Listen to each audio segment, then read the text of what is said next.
अक्षय तृतीयेला सोनं विकत घेणं शुभ का मानलं जातं सांगते, पण त्याआधी व्हिडिओला एक लाईक नक्की करा. अक्षय तृतीया हा 3.5 मुहूर्तांपैकी एक शुभ दिवस मानला जातो. अक्षय म्हणजे न संपणारा, कधीही क्षय न होणारा. या दिवशी सुरुवात केलेली कोणतीही गोष्ट अखंड वाढत जाते अशी श्रद्धा आहे.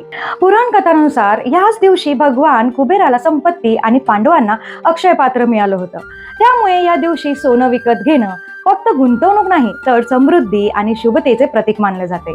सोनं म्हणजे फक्त दागिना नाही, तर शाश्वतेचा आणि स्थैर्याचा वारसा समजला जातो.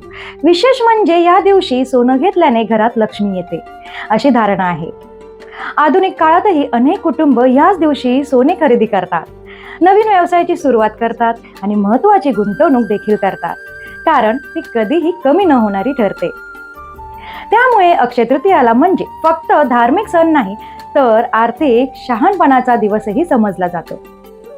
मग तुम्ही या अक्षय तृतीयेला काय खरेदी करणार आहात किंवा कोणत्या शुभ कार्याची सुरुवात करणार आहात, कमेंटमध्ये नक्की सांगा.